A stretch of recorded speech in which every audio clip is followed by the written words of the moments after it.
Hello दोस्तों, मैं अक्षय राठौर एक बार फिर स्वागत करता हूं आपका आपके YouTube channel Hindi motivational story पर। दोस्तों, पिछली वीडियो पर लोगों ने कुछ ज़्यादा ही विवाद कर दिया। लोगों ने बहुत बेकार बेकार जो हैं कमेंट पिछली वीडियो पे किए हैं। मैं बता देना चाहता हूं कि किसी की बहन बेटी को मैं कभी भी पर्सनल टैग नहीं करता। मैं एक स्टोरी लिखता हूं, माइंडली दिमाग में जो मेरे आता है मैं वही लिखता हूँ। मैं जिस किसी का भी मैं नाम लेता हूँ स्टोरी में, मैं किसी को पर्सनली नहीं जानता दोस्तों, किसी को भी नहीं जानता। अब कोई बंदा आके मुझे ये कहे कि तुमने मेरा नाम स्टोरी में ले रखा है, तो भाई नाम तो किसी को भी ले दो। मैं तुम्हें जानता ही नहीं हूँ, तुम खामखा मेरे सिर हो रहे हो, ऐसा कोई बात नहीं होती भाई। ठीक है, तो दोस्तों, इन्हीं सब बातों को ध्यान में रखते हुए मेरी पिछली वीडियो पे बहुत ज़्यादा विवाद हुआ। तो मैं पहले ही बता देता हूँ, किसी की बहन बेटी को मैं टैग नहीं करता। मैं एक स्टोरी लिखता हूँ। अगर कोई खुद अपने ऊपर लेके जाएगा तो भाई लेके जाता रहे, मेरे ऊपर कोई इसका असर नहीं पड़ेगा। मैं तो एक स्टोरी बनाता हूँ, लोगों को मोटिवेट करता हूँ और करता रहूँगा। तो दोस्तों, इन सब बातों को साइड में रखते हुए तो आज की कहानी आप लोगों के लिए बहुत अच्छी होने वाली है। तो आज की कहानी को आप लोग ध्यान से सुनिएगा, बहुत कुछ आप लोगों को सीखने के लिए मिलेगा। तो आइए आज की कहानी को शुरू करते हैं। मुंबई शहर में एक समीर नाम का लड़का रहता था। समीर बहुत ही होशियार और सुलझा हुआ व्यक्ति था। स्कूल में सभी टीचर उसकी तारीफ किया करते थे। अपनी स्कूल की पढ़ाई खत्म करने के बाद उसने कॉलेज में एडमिशन लिया। कॉलेज में कुछ दिन उसके ऐसे ही बीत गए। फिर उसे एक दिनेश नाम का लड़का मिला। दोनों में हाय हेलो हुआ और बातचीत में पता चला कि दोनों फर्स्ट ईयर के ही स्टूडेंट हैं। दोनों का मिलना जुलना अब रोज होने लगा। जैसे जैसे समय बीतता गया उनकी दोस्ती गहरी होती गई। समीर दिनेश पर अब ज़्यादा ही विश्वास करने लगा। एक दिन दोनों कैंटीन में खाना खा रहे थे, तभी एक सुंदर लड़की वहां आती है। समीर जब उसे देखता है तो देखता ही रह जाता है, क्योंकि वह लड़की बहुत सुंदर होती है। वह लड़की काउंटर से खाना लेकर जब खाना खाने बैठती है तो एक नज़र समीर को देखती है।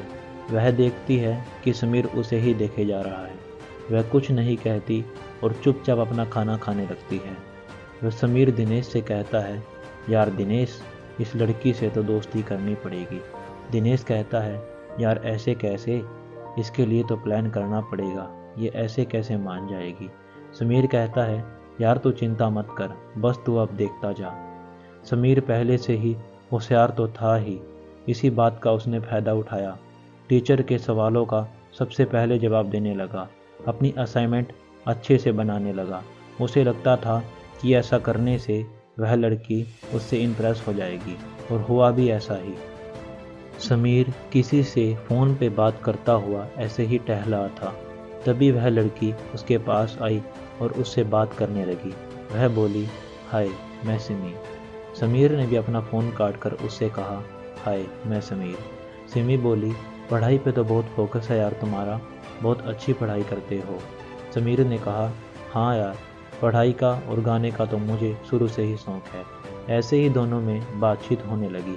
समय कब बीत गया उन्हें पता ही नहीं चला। अब दोनों ही एक दूसरे से मिलने लगे और बातचीत करने लगे। दोनों में दोस्ती हो गई।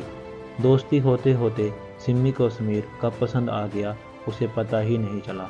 एक दिन सिमी ने समीर को पार्क में मिलने के लिए बुलाया और उसने वहां समीर को प्रपोज कर दिया। समीर ने यही तो सोचा था, समीर ने भी तभी हाँ कर दी और दोनों रिलेशन में आ गए। सिमी से मिलने के बाद जब समीर दिनेश के पास आया तो उससे गले मिलकर वह झूमने लगा। दिनेश ने पूछा, अरे यार क्या हो गया, कम से कम बता तो सही। समीर ने कहा, अरे यार मैंने उस लड़की को पटा लिया है, उसका नाम सिमी है। यह सुनकर दिनेश हैरान हो गया।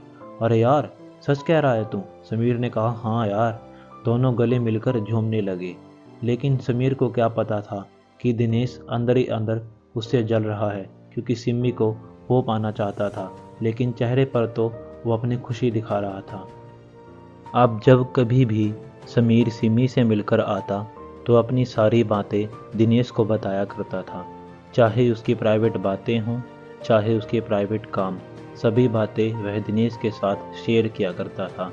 लेकिन समीर को क्या पता था, उसकी यही आदत उसके लिए महंगी पड़ जाएगी। दिनेश ने किसी तरह समीर के फ़ोन से सिमी का नंबर निकाला और उसे कॉल कर दिया। उसने कहा हेलो। उधर से सिमी की आवाज़ आई हेलो। इधर से दिनेश बोला सिमी, मैं दिनेश बोल रहा हूँ। उधर से सिमी बोली हाँ बोलो दिनेश, कैसे याद किया। दिनेश ने कहा तुम बताओ कैसी हो, बस ऐसे ही याद कर लिया। सिमी बोली मैं तो ठीक हूँ, तुम बताओ। दिनेश ने कहा कल रात तुम्हारे बीच क्या हुआ था। सिमी बोली क्या हुआ था मतलब। दिनेश ने कहा अरे मैं तो ऐसे ही कह रहा हूँ, मुझे सब पता चल गया है रात तुम लोगों के बीच क्या हुआ। सिमी समझ गई और उसने पूछा कि तुम्हें किसने बताया। दिनेश ने कहा अरे और कौन बताएगा, मुझे समीर ने बताया। यह सुनकर सिमी को झटका लगा, समीर ऐसे कैसे बता सकता है। दिनेश ने कहा अरे यही नहीं, उसके बारे में तो बहुत सी ऐसी बातें हैं जो तुम्हें अभी नहीं पता। तुम उसे अभी कुछ मत पूछना, मैं तुम्हें और भी सबूत लाकर दूंगा उसके खिलाफ। यह बात सुनकर सिमी को बहुत बड़ा झटका लगा। उसका मन तो कर रहा था कि वह समीर से पूछे, लेकिन वह इसलिए रुक गई कि दिनेश ने उससे कहा कि वह समीर के खिलाफ और सबूत लाकर देगा, इसलिए उसने कुछ नहीं पूछा। अगले दिन दिनेश समीर को एक क्लब में लेके गया। समीर शराब तो पीता नहीं था, इसलिए उसने उसकी कोल्ड ड्रिंक में नशे की दवा मिला दी। जब उसे नशा हो गया तो उसने एक लड़की को पैसे देकर उसके साथ अश्लील फ़ोटोएं खिंचवा दी और वही फ़ोटोएं उसने सिमी को भेज दी। सिमी ने जब वह फ़ोटोएं देखी तो उससे रहा नहीं गया। उसने अगले दिन समीर को मिलने के लिए बुला लिया। जब समीर वहां पहुंचा तो सिमी ने कहा कि समीर तुम यह क्या कर रहे हो, तुम मेरे पीठ पीछे ये सब क्या कर रहे हो, तुम मुझे चीट क्यों कर रहे हो। समीर ने उससे पूछा क्या हो गया। सिमी ने उसे सारी तस्वीरें दिखाई। समीर ने जब वह तस्वीरें देखी तो उसने पूछा इन सब के बारे में मुझे कुछ नहीं पता, तुम्हें यह किसने भेजी। सिमी ने कहा तुम्हारे दोस्त ने भेजी हैं। समीर को यह सुनकर बहुत बड़ा धक्का लगा।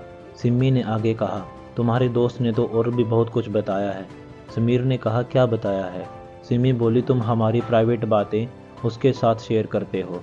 समीर को यह सुनकर और भी बड़ा झटका लगा। समीर ने कहा तुम रुको, मैं उसे अभी फ़ोन करके बुलाता हूँ। समीर ने दिनेश को फ़ोन करके बुलाया। जब दिनेश वहाँ पहुँचा तो समीर ने उससे सारी बातें पूछी, लेकिन दिनेश ने मना कर दिया। सिमी बोली तुम मना कैसे कर सकते हो, अगर तुम अपने मुंह से नहीं बताओगे तो मेरे पास रिकॉर्डिंग है, मेरे फ़ोन में ऑलरेडी रिकॉर्डिंग पड़ी रहती है। जब तुमने मेरे पास कॉल किया था तो मैंने तुम्हारी रिकॉर्डिंग कर ली थी। सिमी ने अपने फ़ोन में वह रिकॉर्डिंग प्ले कर दी। जब समीर ने वह रिकॉर्डिंग सुनी तो हैरान हो गया। जब दिनेश ने यह देखा कि इसने तो उसकी रिकॉर्डिंग कर ली है तो उसने अपना सारा कुछ कबूल कर लिया। दिनेश ने कहा हाँ मैंने ये सब किया है, लेकिन ये बात सच है कि ये समीर तुम्हारी सारी बातें मुझसे शेयर किया करता था, लेकिन यह तस्वीर झूठी है। मैंने यह सब इसलिए किया क्योंकि मैं तुम्हें पाना चाहता था, मैं तुमसे प्यार करता था, लेकिन तुम तो समीर से प्यार करती थी। इतना सुनते ही समीर को गुस्सा आ गया और उसने दिनेश को 2-3 थप्पड़ लगाकर वहाँ से भगा दिया और सिमी से कहा सिमी मुझे माफ़ कर दो, मानता हूँ कि मैं अपनी प्राइवेट बातें इसे शेयर किया करता था, लेकिन मैं इसे अपना दोस्त मानता था, मुझे माफ़ कर दो। सिमी ने कहा यार बेशक तुम्हारा कितना भी अच्छा दोस्त हो, अपनी प्राइवेसी होती है। चलो कोई बात नहीं, तुम माफ़ी मांग रहे हो तो मैं तुम्हें माफ़ कर देती हूँ। इसके चलते मैं अपना रिश्ता ख़राब नहीं करना चाहती, चलो चलते हैं। तो देखा दोस्तों आपने, एक दोस्त ने दूसरे दोस्त का घर तड़वाने की कितनी ज़्यादा कोशिश की। समीर दिनेश को अपना सबसे अच्छा दोस्त मानता था, इसलिए वह ऐसे सारी बातें शेयर करता था, लेकिन यहाँ समीर की भी गलती थी। चाहे कितना भी अच्छा दोस्त क्यों ना हो, अपनी प्राइवेसी होती है। तो दोस्तों आप भी अपने इधर उधर जांचो, देखो कि आपका कोई ऐसा दोस्त तो नहीं है जो आपकी नीचे ही नीचे जड़ काट रहा हो, आपका घर तड़वाने की कोशिश कर रहा हो। देखो क्या पता आपको कोई मिल जाए। सिमी ने तो समीर को माफ़ कर दिया, क्या पता आपकी गर्लफ्रेंड आपको माफ़ ना करे। तो दोस्तों उम्मीद करता हूँ आपको कहानी पसंद आई होगी। अगर पसंद आई है तो वीडियो को लाइक कर दें, शेयर कर दें और कमेंट करके बताएं कि कहानी कैसी बनी है। और हाँ दोस्तों, 500 सब्सक्राइबर जल्द से जल्द कंप्लीट कराएं। जितना जल्दी आप कंप्लीट कराएंगे उतनी अच्छी अच्छी कहानियाँ मैं आप लोगों के लिए लाता रहूँगा। मैं अक्षय राठौर मिलता हूँ अगली कहानी में। तब तक के लिए बाय एंड टेक केयर।